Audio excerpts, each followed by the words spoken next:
Praise the Lord. Hallelujah. പ്രിയ സഹോദരങ്ങളെ, ഈ വെള്ളിയാഴ്ച ദിനം ഒരു വലിയ കൃപയുടെയും, നോമ്പിലെ വെള്ളിയാഴ്ചകളാണല്ലോ, വലിയ കൃപയുടെ ദിനങ്ങളായിട്ട് മാറട്ടെ എന്ന് പ്രത്യേകം ആശംസിക്കുകയാണ്.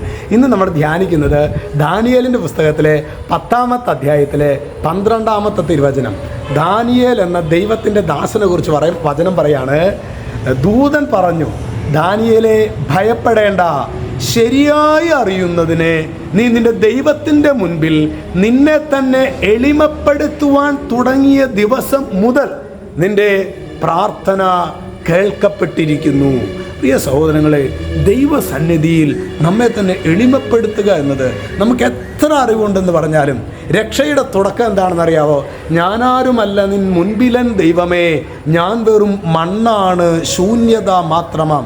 ഇങ്ങനൊരു കാഴ്ചപ്പാടുള്ള വ്യക്തിക്ക് അവൻ പള്ളിയിൽ കയറുമ്പോൾ നോക്കിയേ, ഇങ്ങനെ കൈ കെട്ടി ഇങ്ങനെയല്ല നിൽക്കുക. ആ കയറുമ്പോൾ തന്നെ ദൈവമേ എന്നറിയാതെ, അതൊരു മനസ്സിൻ്റെ ഡിസ്പൊസിഷനാണ്. അവനറിയാതെ അവൻ്റെ കരങ്ങൾ, ദൈവമേ ഞാൻ ആരുമല്ല കർത്താവേ, ഞാനൊരു കൃമിയാണ്, എൻ്റെ ഒരു ശ്വാസം എടുക്കാനായിട്ട് എന്നെ അനുവദിക്കുന്നത് അതാണ് ശരിയായി അറിയുന്നതിന് നിന്റെ ദൈവത്തിൻ്റെ മുൻപിൽ നിന്നെ തന്നെ എളിമപ്പെടുത്താൻ തുടങ്ങിയ ദിവസം മുതൽ നിന്റെ പ്രാർത്ഥന കേൾക്കപ്പെട്ടിരിക്കുന്നു.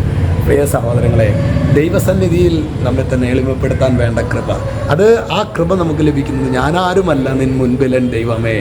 പ്രിയ സഹോദരങ്ങളെ, ഇന്ന് ഈ വെള്ളിയാഴ്ച ഒരു ഫാസ്റ്റിംഗ് ഒക്കെ എന്തായാലും ഒരു നേരത്തെ ഭക്ഷണമൊക്കെ ഉപേക്ഷിക്കുന്നുണ്ടാവുമല്ലോ. ആത്മാർത്ഥമായിട്ട് നമ്മളത് സമർപ്പിക്കേണ്ടത്, ദൈവമേ എനിക്ക് ഇങ്ങനൊരു വിചാരമാണ്, ദൈവസന്നിധിയിൽ എളിമപ്പെടാൻ, ദൈവസന്നിധിയിൽ വിനയപ്പെടാൻ പരിശീലിച്ച ഒരു വ്യക്തിക്ക് വേറെ ആരുടെ മുൻപിലും അവൻ്റെ നട്ടെല്ല് മടക്കേണ്ടി വരില്ല. അവന് നിവർന്ന് നിൽക്കാൻ പറ്റും. അവൻ്റെ ജീവിതത്തിൽ എന്നും ഒരു ആനന്ദം അനുഭവിക്കാൻ പറ്റും.